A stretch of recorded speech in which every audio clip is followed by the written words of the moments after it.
Hey everybody, this is Delilah Fitness. Happy holidays.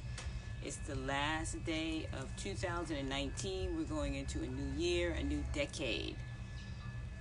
So yeah, it's that time of the year for me as a trainer where a lot of my clients are calling up and new potential clients are looking for trainers. And with that being said, there's a responsibility to the trainer as far as fulfilling their obligation to the client. Now, I've been in the industry for over 30 years. I've been Equinox, New York Sports Club. I worked in some of the top gyms in New York. Some of the gyms, the salon gyms. I've worked at private gyms, private settings. So today is New Year's resolution. I know some of you guys are sitting around saying, "Oh, I ate so much during the Christmas holiday, and I really need to lose some weight." Now, I know my phone is ringing off the hook. I got older clients coming back to me that want to get a time slot in the as far as working out. They want to come back on board as a client. So I'm going to share with you guys 5 signs to a good trainer. So 5 signs. So the first sign when you're looking for a personal trainer is for the trainer to not only take your money, but to hear your story. And with that being said, there's a fitness assessment. Make sure when you have or looking for a trainer that the first thing that they do is a fitness assessment. Now, a fitness assessment is your benchmark. So it's going to get your weight, your body mass index, your body fat, and all of that, your circumference, measurement circumference, so you know from where you started to where you're going. Very important when you're setting goals to losing weight that you know from where you started to where you're going.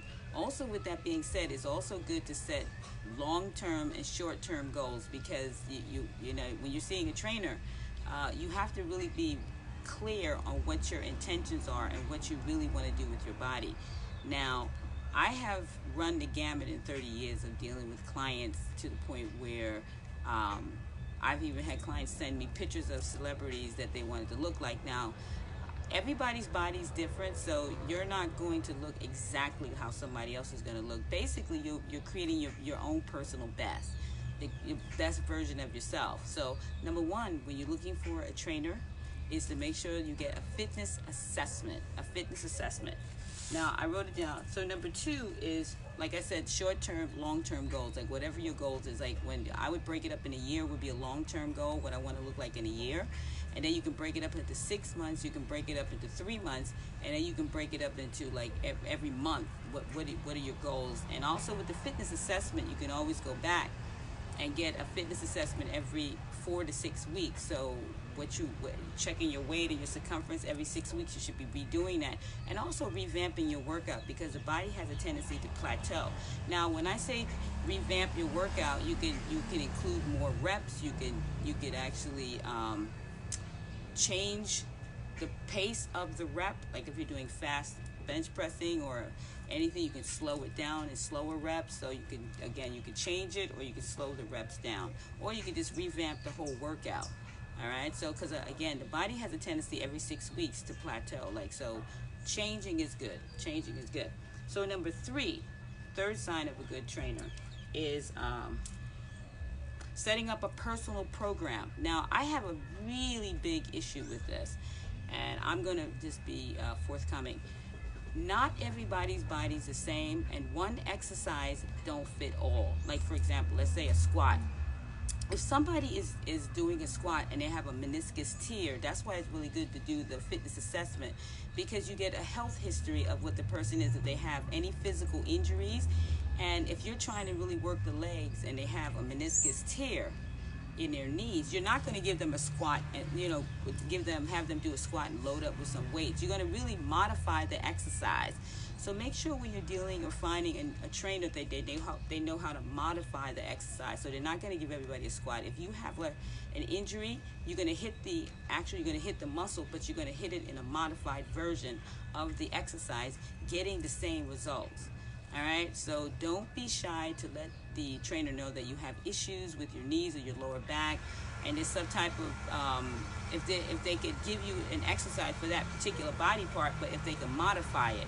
Now the trainer has to be educated enough to know how to modify the exercise. Very important. If you are working with a trainer that gives everybody the same exercise, or like the same exercise he gave the last client, or is the same workout program, it's not a sign of a trainer who is well versed in the human anatomy.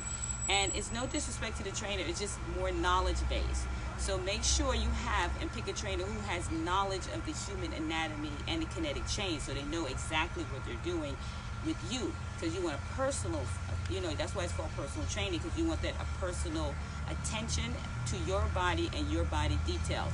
Now, number 4 is corrective form. Make sure when you are training, and I've been a trainer for over 30 years, and I've come to the gym and many gyms around the world, and I've seen some trainers training clients, and the form is off. The form is off. The client doesn't really know. They're not educated in exercise, so they don't know. They're taking the trainer's word for it. And what usually happens, and when I deal with a client that's new, that had a trainer before, they usually had a bad experience or they injured themselves, and they're really skeptical about getting another trainer because they had a bad experience with the former trainer, and they don't really want to disrespect the trainer, so they won't say the name of the trainer, which is cool, but they won't even consider another trainer again because they had such a bad experience to the point where they injured themselves, so they have a real negative effect about personal training. Now, I have to honestly say, I have never injured a client. I've been in the industry for over 30 years, certified, so I really have a passion for corrective exercises, and also with just understanding the person's personal story, and whatever, if they're taking medication, that's going to affect the body as far as the positions that you put them in. If somebody's taking beta blockers that have a heart issue, they shouldn't be declined because that's going to affect the blood flow. Medication affects the body and how the circulation works. So very important to know. Corrective exercise is extremely important. I'm a stickler for corrective exercises because it's not so much the intensity and how much you can lift, it's how you lift it. It's quality over quantity, because you could do 50 squats and all 50 of them wrong, you know what I mean? So, and then you end up injuring yourself. So be very mindful of corrective exercises. Also, when you're picking a trainer, make sure you're getting their undivided attention. I gotta say, I have definitely been in the industry again for 30 years, and I have watched trainers on their phone when they're training a client. Now, that's really something that I have never really understood. Unless you're timing a client and you have a clock, they have a clock, they're timing your reps, or they're timing the battle ropes, or they're timing you. If the trainer's on the phone or texting and stuff while there's a session going on, and if something should happen to you while you're squatting or doing exercise, and the person took their eye off of you, that's something that's a sign of a questionable trainer. Basically, you are priority number 1 when you are training with the trainer. You should have their undivided attention, and if you don't, then that's questionable on the behalf of the trainer. Number 5, motivation. So part of my motivation when I had a trainer was the physical. Like when I see how my trainer works out. Like anytime I pick a trainer, I've watched them at the gym. I've been checking them out.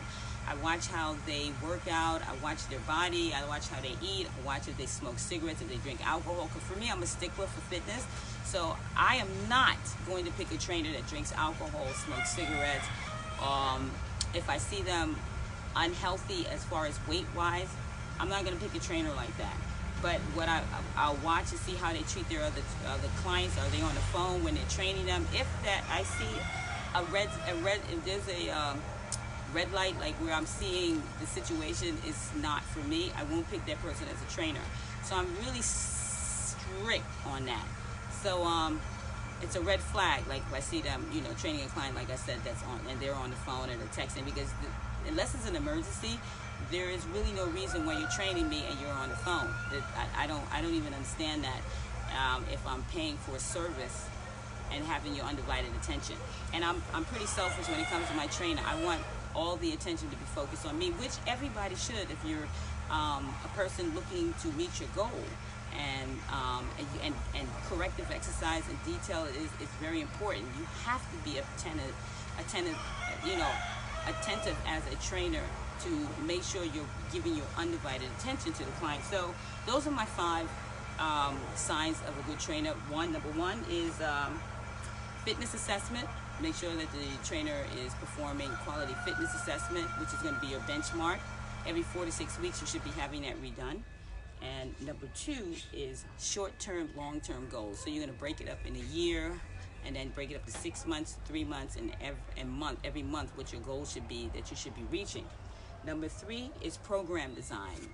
After the fitness assessment, and you have sat down and spoken with your trainer, and they know what your history of illness is, if you're taking medication, they can actually design a program for you. If you have a meniscus tear, the trainer is not going to give you any squats. They're going to modify the exercise where you're doing the quads, but you're hitting the same muscle in a modified version. Very important.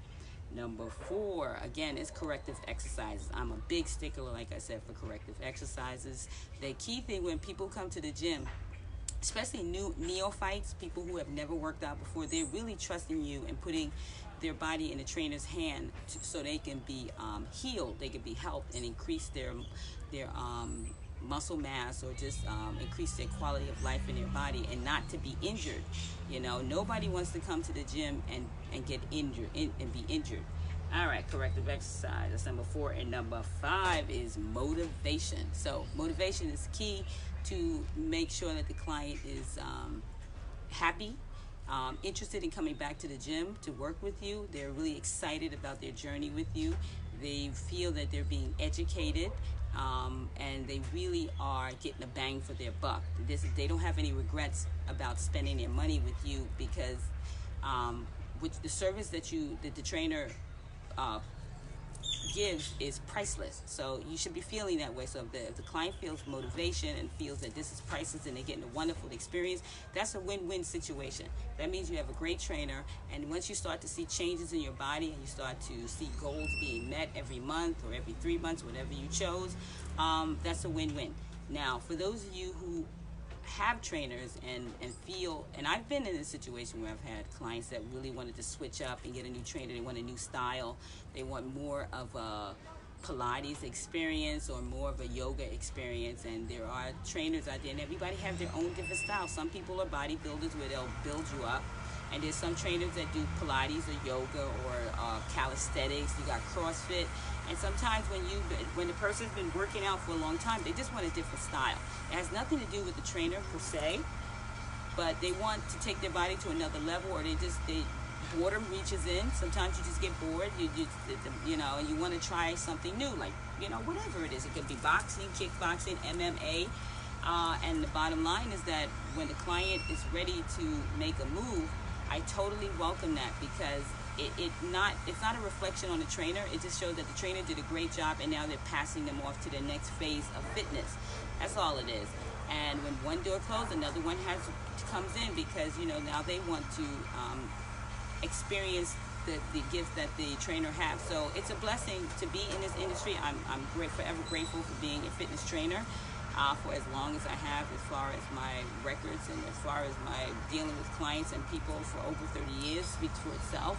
But I just wanted to share this with those of you, because it is New Year's coming up, and a lot of you guys are going to be going to the gym looking for a trainer, and a lot of you that may not feel comfortable with the machines or the weights, and you need some help, and what a trainer really does is cut through the chase. So for those of you who are not familiar, no matter how many videos you watch and no matter how many YouTube channels you watch, it's not the same as actually getting in the gym and doing the exercise, because you can see it and think you're doing the exercise correctly, but you're really not doing the exercise correctly, because the body is a machine and it has different movement patterns. And a lot of times when you're not accustomed, it's your first time going to the gym, or you're not accustomed to the machines, you can really injure yourself. And basically what the trainer does is help you reach your goals faster, instead of you having to go through trial and error of finding out for yourself. It's like, for me, I have an accountant. I am not going to do my taxes on my own, because that's not my forte. My forte is fitness, so I put all my study energy in fitness, and that's why I am good at what I do because I focus in on it, and I focus hard for over 30 years on fitness. So what I'm saying is that don't be cheap when it comes to your health, and when it comes to you investing in you, because really what you're doing is investing in your health.